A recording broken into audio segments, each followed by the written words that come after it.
Good morning, everybody. Welcome to our Gemara Shir. We are learning Masechet Shabbos, Kuf Yud Daled Amud Aleph. That's where we are today. Kuf Yud Daled Amud Aleph. It's good morning for a change instead of good evening.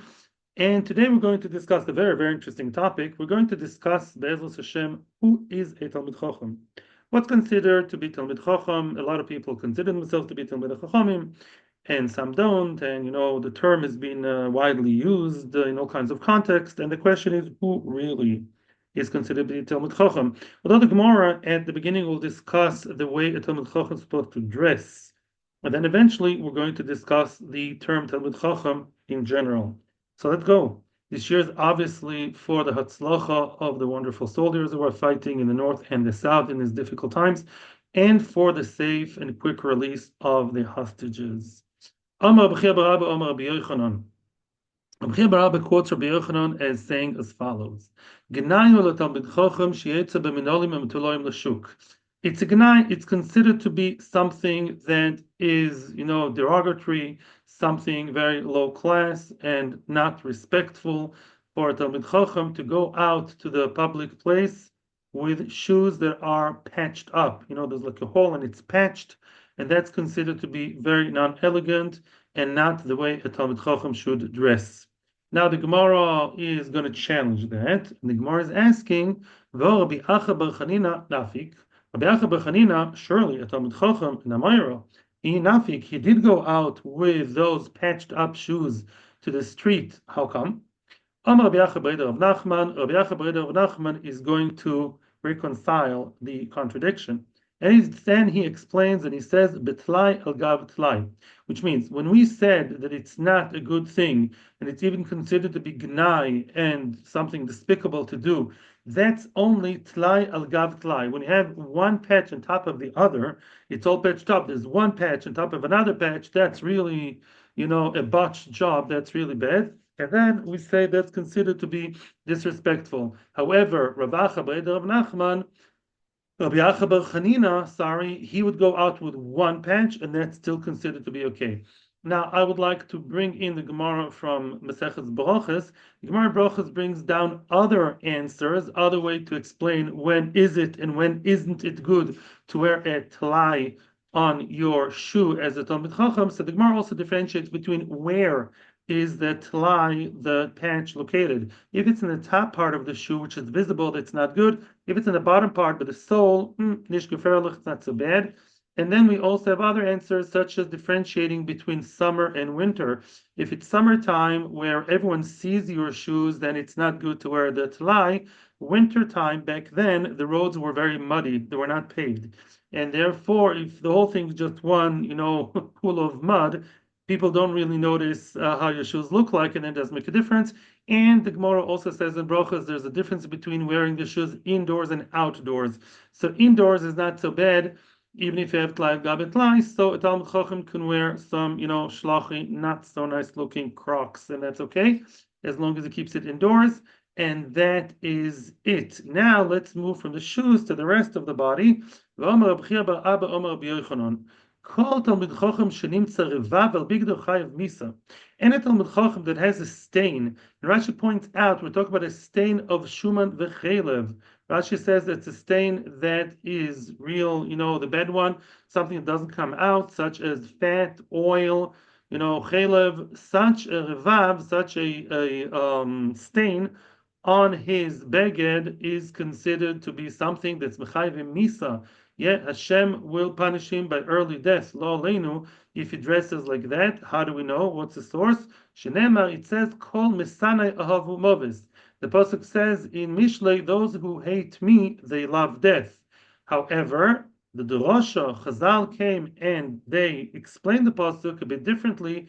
Al tikre misanai ela masni'ai. Don't just say the pasuk says those who hate me, those that are masni me on others. Those of us who know Hebrew know that lehasni means to cause someone to hate something. So those who cause others to hate me, those who evoke hatred towards Hashem, they will die. And when a Talmid Chacham dresses not nicely and he dresses with stains all over his clothes, then people will say, hey, Loim the Torah says Rashi me'usum u'megunim. Look, those who study Torah, they're supposed to be so elevated. They are disgusting. Look at the dress. There's stains on their jackets, on the clothes, on the shirts. Not nice. And therefore, that causes people to hate HaKadosh Baruch Hu, lo aleinu, and therefore, those who cause that, they will die early, lo aleinu. That's answer number one. Before we continue, I just want to point out that the Meiri, I looked up the Meiri yesterday. The Meiri says that when we talk about levush, the word levush definitely means garment and clothing item, but levush also means the midos. Whether you talk about a Kodesh Baruch Hu's levushim, yeah, which means midos, or people's levushim, midos means characters. So a Talmid Chacham's characters, his midos, should be good. He shouldn't have stain on his midos. Talmid Chacham should at least work and aspire to be a better person. It's not enough to just learn Torah. You actually have to work on your midas. Make sure that your clothes, meaning your character, your the personal qualities you have, should be flawless as much as you can. Ravina argues and has a little bit of a different version to what Rabbi Yochanan says, and he says revad itmar, which means we're not talking here about revav, but revad with a dalid, not with a base. What does it mean? So it's machlokes rishonim. Rashi says revad means shich v'zera. A Talmid Chacham should be on a higher level when it comes to kedusha. Shouldn't have shich v'zera on his clothes, and it represents tuma. And if he definitely should clean it, go to the mikveh. And most other Rishonim, I checked, I saw them all inside. Many other Rishonim say Ravad means blood, congealed blood. And it comes from Ruvda de Kusilta. Yeah? Ruvda de Kusilta is basically like a syringe, old days syringe. So congealed blood may make people think, yeah, especially certain parts of the body, that his wife is nida and it came onto him and he doesn't keep the aras mishpacha properly. So either we talk about sperm or we talk about the blood of the nida, something to do with that area. Talmid Chacham shouldn't even be suspected of any of that. However, says the Gemara, there's no real argument between Rabbi Yochanan and Ravina whether the Talmid Chacham should be careful regarding any stain or just those halachic stains. They're both true. Why? Which means glima is the outer garment. Glima in Hebrew is like a cloak. The outer garment, when it comes to stains, the outer garment is what people see in the street. They see your jacket, your kapita, your shirt, whatever, your overgarment. That should not be seen with a stain on it because people see it.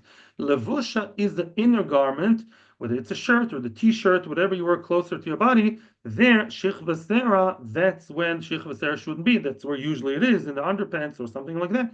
And there, you shouldn't have it there. What does it mean when it says in the pasuk, very strange sounding pasuk? The pasuk says in Yeshayahu, Perek Chof, it says, Kash sheholach avdi Yeshayahu orum v'yochef.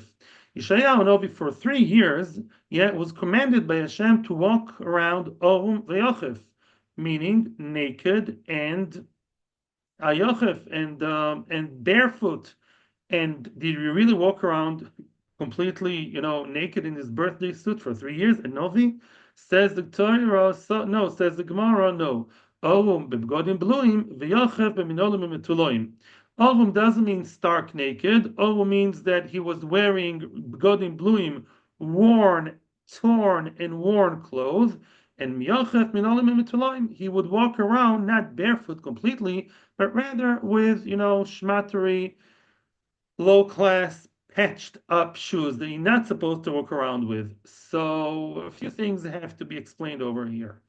First of all, says the Maharsha, what is this piece about Yeshua doing in our Gemara? What does that have to do with the price of cheese? So the Maharsha explains very nicely that really, because we just learned that you're not supposed to walk around, looking like a shloch, like a shmata, so if you wonder why Yeshayahu Novi did that, he was commanded by Hashem. The mere fact that he only wore that by the commandment of Hashem actually shows you that in case your name is not Yeshayahu, and in case you didn't hear a clear message that's from Hashem, then you're not supposed to look like a shloch, and you're not supposed to walk around with torn clothes and with dirty patched up shoes. Now, another interesting point when I was looking in the Navi, when I was studying the piece, so it's interesting because why did he walk around like that anyways? So the answer is because he was actually prophesying about Mitzrayim. He was prophesying about Egypt, and Egypt were punished. Egypt were punished for several averas they did in the times of Yeshayahu. And also Egypt, the punishment was, by the way, that Assyria, Ashur, will take them out to exile from Mitzrayim, and Ashur will degrade them so much, they're going to really treat them so badly, they will take them out to exile, Chasufei Sheis, Mamish Chasufei Sheis, where they're, the backside completely bare and the front bare. Yeah, they would treat the Mitzrayim like dirt, showing them, taking them out of the country, take them to exile while they are stark naked. And that was the punishment of the Mitzrayim, which is interesting because it has to do with this week's Parsha when we learn about Ham. Ham was the one who, one way or another, enjoyed the fact that his father was naked, right? And that showed lack of tznius. And Ham is the father of Mitzrayim and the ancestor of all the Mitzrayim. And therefore, kind of midah keneged midah, they did leave Mitzrayim completely naked as their forefather deserved. And they too, that they followed his ways. They were also very not tzniistic people, the Mitzrayim. However, Yeshayahu, although his nevuah related to that, he was not completely naked. That's the chiddush over here. Now, also, let's learn a piece of Mishnah that also soon we're going to see is indirectly connected to what we've been just studying.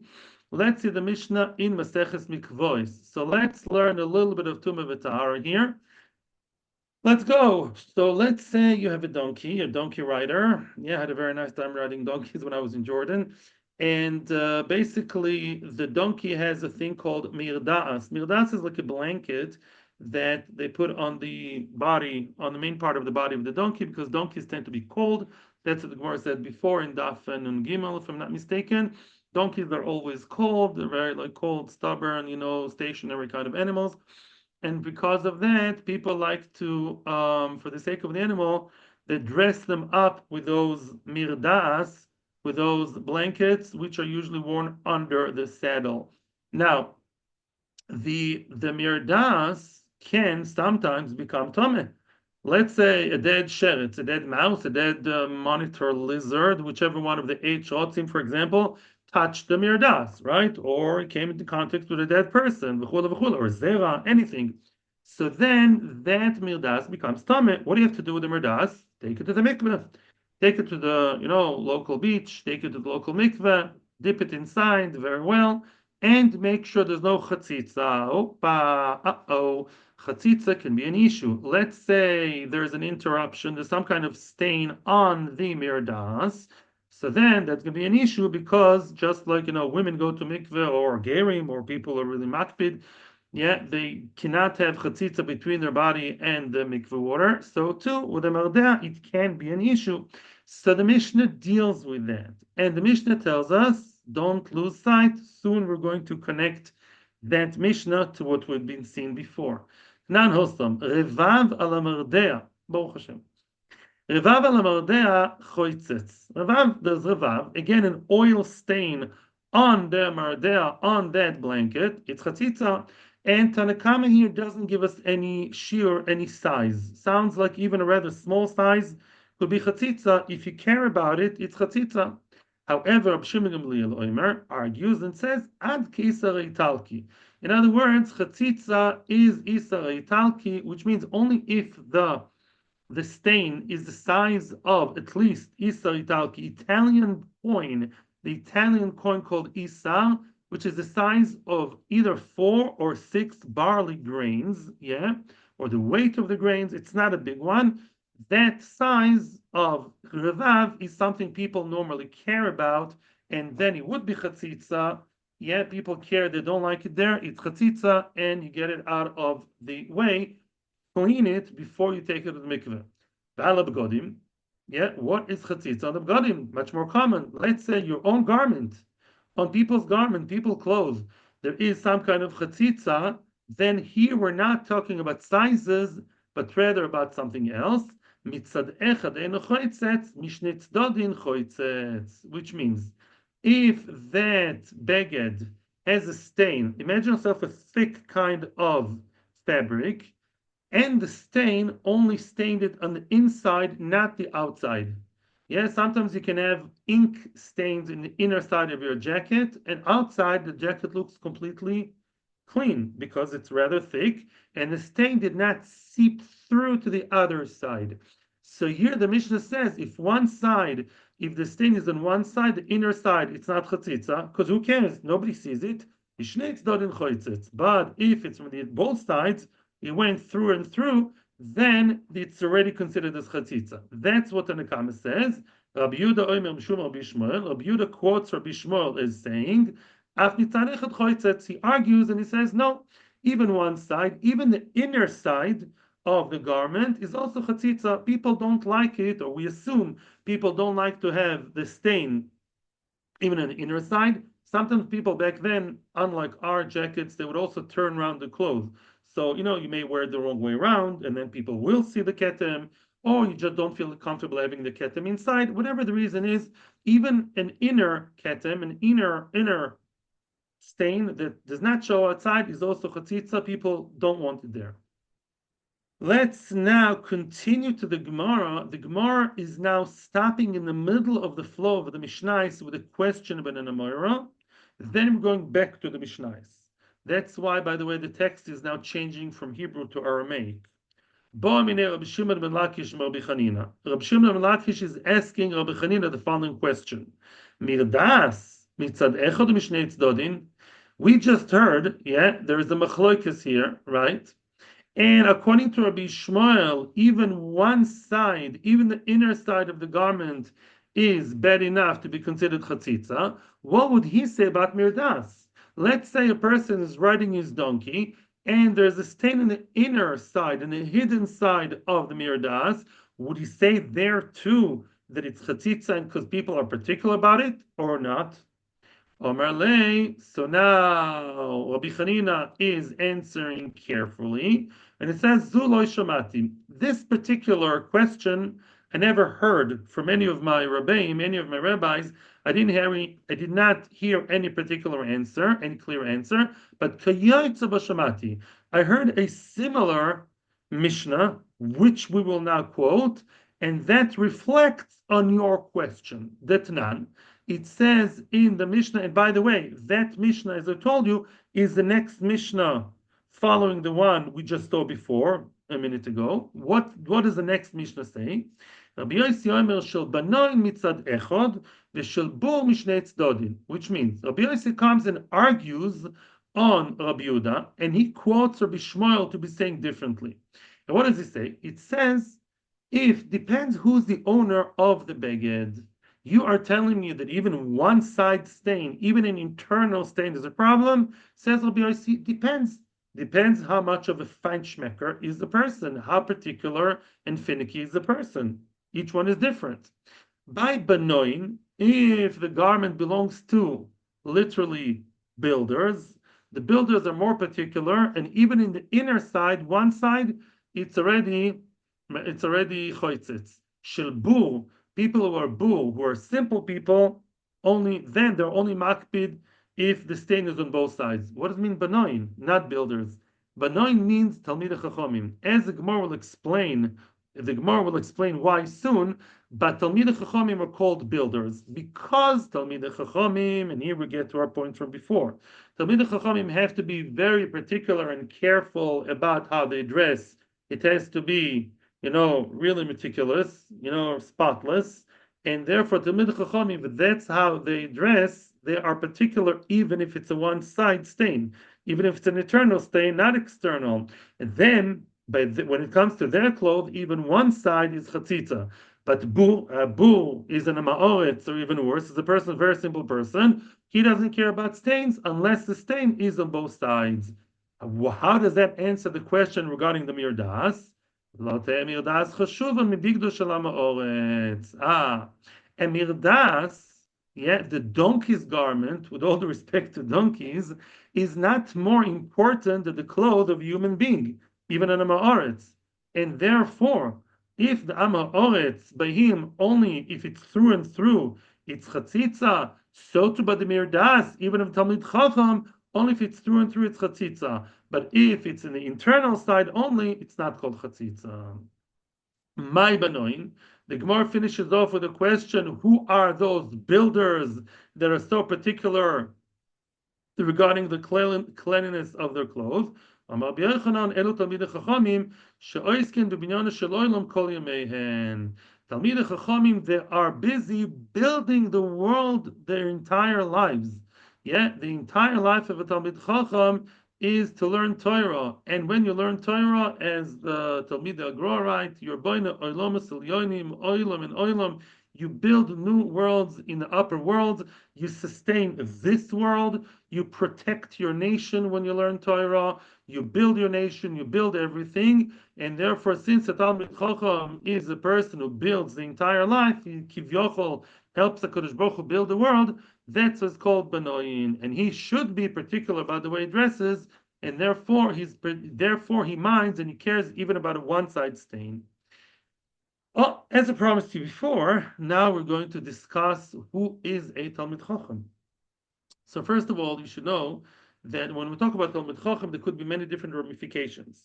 There's a Talmid Chacham who's an aspiring Talmid Chacham, is on his way to becoming, a big Rav. There's a person who's already Talmid Chacham to the level of leading the nation, Gadol Ador, a person sitting in Bnei Brak, the white beard, and telling the whole world, giving guidance and advice. So there are many different levels and many different ramifications to who is considered Talmid Chacham. Rabbi Yochanan will guide us through those different terms.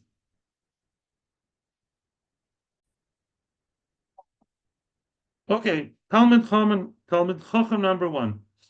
V'amar Rabbi Yochanan, says Rabbi Yochanan, Ezo Talmid Chacham shemachzirin la'aveda betvius ha'ayin. So what does that mean? The Gemara is asking, who's a Talmid Chacham that's in a level that people may return an aveda, a lost object, to him upon the recognition of his eye. Meaning, the Gemara says in Elu Metzias, my son just started learning Elu Metzias, Big Simcha started learning Gemara, Baruch Hashem, Shedeh Batzlacha. And basically, we learn in Elu Metzias that although most people have to give a siman to recognize and identify the lost object with a mark. I lost a bowl. I don't know, lost a bowl or a bag or a shoe, whatever. I lost it, and I'll give you a siman. Then you can return it back to me. Yeah. In other words, what's a siman? There's a red polka dot. There's my initials in the corner. That's a siman. Talmid Chacham does not have to give siman. If a Talmid Chacham says, "I recognize that this is my Gemara, this is my hat, this is my pair of socks," we believe him for 2 reasons. First of all, a Talmid Chacham has tvius ayin. A person who really studies Torah well and is very aware of what's going on in a deeper way, he also recognizes his Gemara amongst 100 other Gemaras.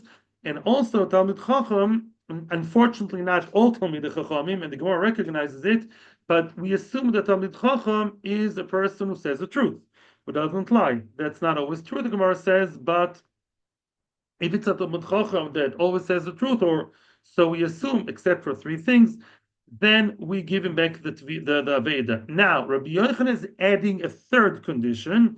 Not only is the Talmid Chacham that's truthful and has the Tvius Ayin, that ability to recognize, who is the one that has the Tvius Ayin?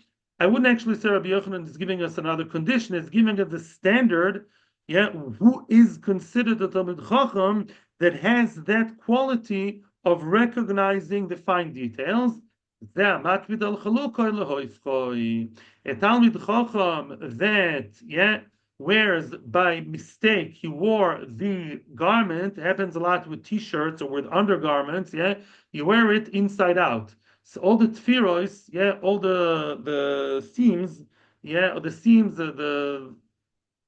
the stitches, they show, and that's not nice. Then Rashi says people see it.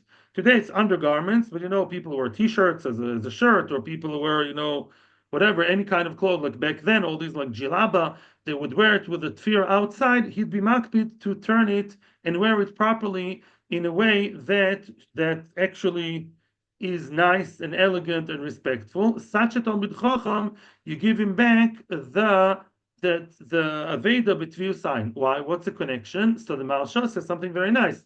It's mida keneged mida. If he takes care of the small, fine details of the stitches being in or out, it's not even very, very noticeable, right? You wear a white T-shirt, it takes you, like a minute or two to have, oh, these are the stitches, right? So if he's so particular about the way he dresses, means he cares and he's very, fine-tuned into that. So too, we believe him to be a person that also knows what his clothes look like, even if there's no particular simon. So that's a Talmid Chacham number one regarding that point of Aveda. V'amar Rabbi Yochanan, comes Rabbi Yochanan regarding another question. Ezo Talmid Chacham shememanin oisa parnas al tzibur. Who is the Talmid Chacham that you should appoint him to be a leader or a person in charge of something of the tzibur, of the public? Which Talmid Chacham deserves to have a job of responsible for any particular area of halacha, meshgiach, eruvin, mikvois, taira, bris milah, whatever? Who's that Talmid Chacham? Or even greater than that, Talmid Chacham that's in charge of many, many things. Whoever, it's a kind of person you ask him dvar halacha anywhere in Shas, and he knows. Wow, any dvar halacha mentions in Shas Shulchan Aruch, he knows. Even in Maseches Kala. What's Maseches Kala? As she says, Maseches Kala is a very, very short Masechta. It's basically it's really one brisa. The brisa says, Kala b'loi brocha asur l'bala kanida.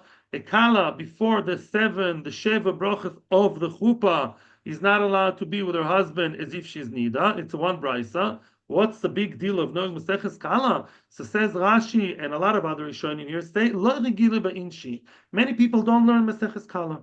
So that person knows B'chol Torah kula and even Maseches Kala. These Talmid Chachamim, like the Yenuka, he knows all the Seifkot and all the little things that other people don't know. Yeah, the Haggav, the Medrash, things, I have no idea about. So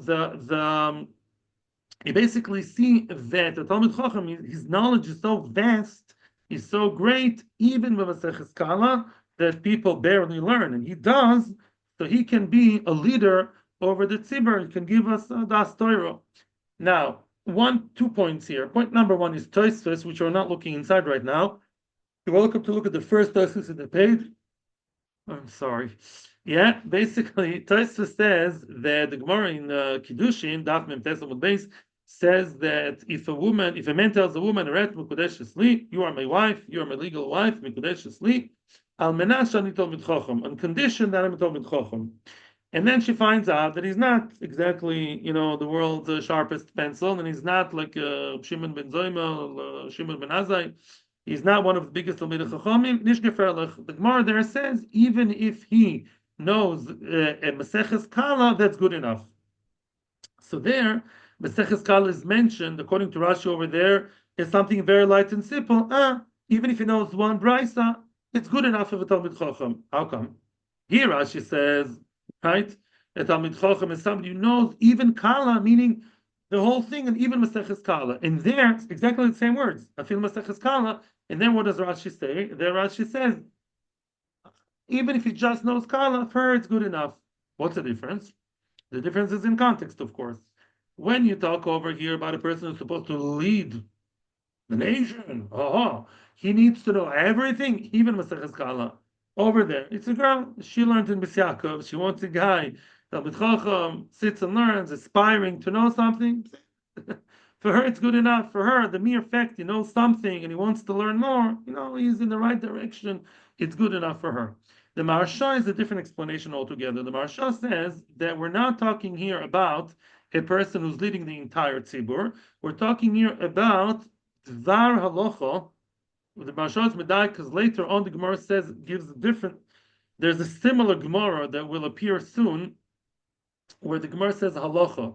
Here the Gemara says dvar halacha. You know why? We're talking about a person who's in charge of one particular area of parnosus. He's just in charge of kashrus of the fish. He's just in charge of one area of the eruv. If he knows dvar halacha, even in one small area, Maseches Kala, it's good enough. Davar means something more particular. In other words, could be a guy who's in charge of kashrus. He's not so knowledgeable in Gemara. He doesn't know Noshim Nizikin so well at all, but he knows kashrus very well. No problem. You can make him mashgiach kashrus and be in charge of the kashrus in town. In his area, he knows what he has to know. That's what the Maharsha explains. Now, let's continue to the third type of Talmid Chacham. V'amar Rabbi Yochanan. Ezer Talmid Chacham shebnei iro mitzuvin lasas lo melachtoi. Who's the Talmid Chacham that the people of his town are supposed to support him financially? The Gemara in Yuma Daf Ein Beis Amud Beis says the Talmid Chacham is supposed to be supported by the community. He is their prized possession. He is the Talmid Chacham of town. Let's help him. We have to. So who is the Talmid Chacham that people are commanded to help him? That's the Talmid Chacham which leaves aside his own needs. He's the one who deals with Chefetz Shamayim. He learns, he does the askonus, but the askonus the right way. He deals with the kashrus, with the shchita. He deals with his own learning more than his own needs. So, or nafkamina sam rishonim sel mitrach beriftei. Then you, the people of town, you have to make sure. You have to work hard to support him and give him his riftei, his bread. Give him at least his basic needs, because he's a Talmid Chacham. Oh, here we see that we're not talking about a big Talmid Chacham who knows Kol Torah Kula. It's a person who is aspiring to do the right thing. His priority is, I want Torah above everything else. Such a person should be supported by his family, by his shver, by whoever. He should be supported because he's really keen and honest. And it's interesting to note that the Rosh over here, Dafka here, the Rosh says that Talmid Chacham has to be real and sincere and not be a hypocrite. Why? Dafka here, it's not so much about the knowledge.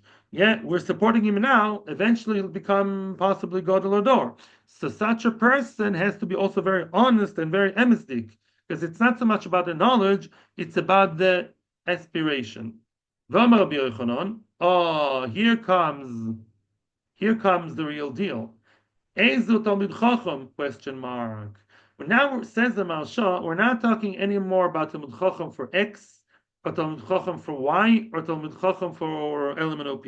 We're talking here about who is a Talmid Chacham that can lead the whole nation. There is no questions about him. That's a person whom you ask not just Dvar Halacha, any halacha, anywhere, and he can tell you. L'maynef kamina, regarding what, why do you care who's called a Talmid Chacham?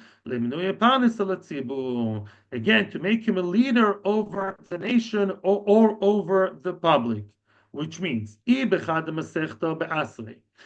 person learns Yavamis, and he's telling you, I'm Shakua now in Yavamis, he learns in the mirror, he doesn't know halacha maybe so well or other things, he's learning Yavamis. Anywhere in Yavamis, when he finished learning, you can ask him anywhere in Yavamis, wow, that's a lot.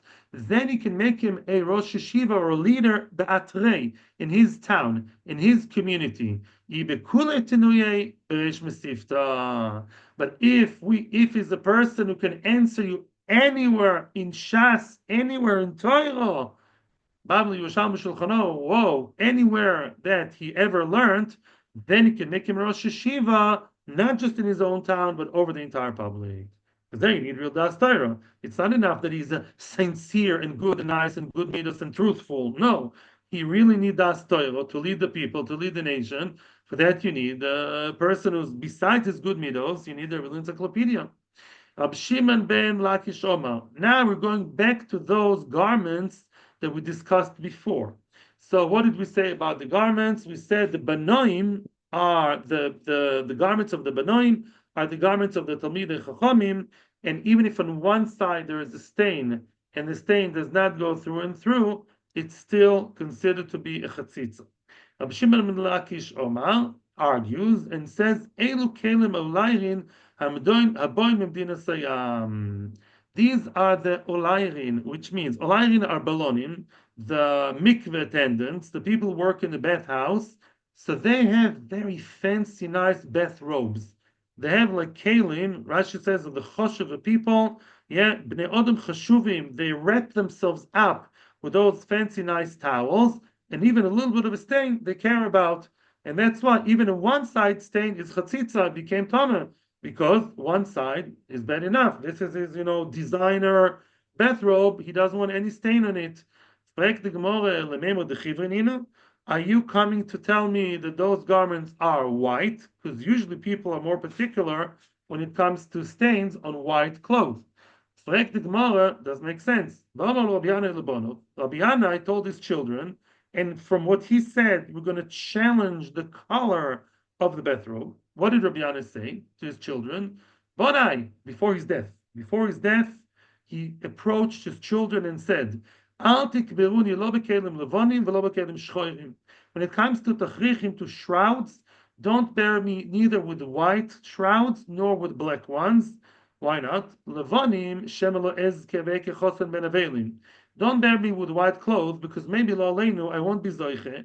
I'll end up in Gehenim where people have faces are blackened because of the fire, the soot and the carbon in Gehenim, the fire, and I'll be sitting there with my white clothes amongst everybody else who's black. It feels funny. Shchoirim, don't bear me with black clothes either. Maybe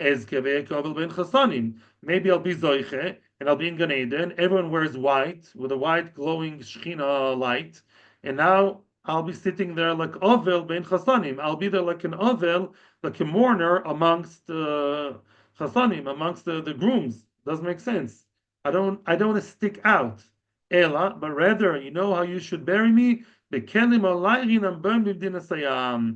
bury me with those nice clothes that come from Chutz La'aretz, those special import, fancy robe of the bathhouse. That's what you should bury me with, meaning it's not black and it's not white. Alma, says the Gemara, that's to say Sumkininu. They must be red. Normally, in the Gemara, they had black, white, or red when it came to clothes. Oh, so it sounds like they're red, not white. It's not like you said. You told me it's white. And says the Gemara, lo kasha, it's not difficult. Again, as we said before, the glima is the outer garment, levush is the inner garment. The outer garment of there were two sets, there were two types, or maybe it was a two-piece set, I'm not sure, but there were two types of bathrobes. The outer robe, and that would be red, and that's what Rabbi Yanai was referring to, and that people are not so particular if it's a bit dirty in the inside, and the inner one is white. The one that we are very careful about not to stain a little bit is the inner towel, the one closer to the body, and that's white, and people care about its cleanliness very much. So I wouldn't like to finish with something to do with death, but Lamaisa, is it true that you don't bury people with black or white garments? It's not true. You bury them with white garments, and that's what the Shulchan Aruch says.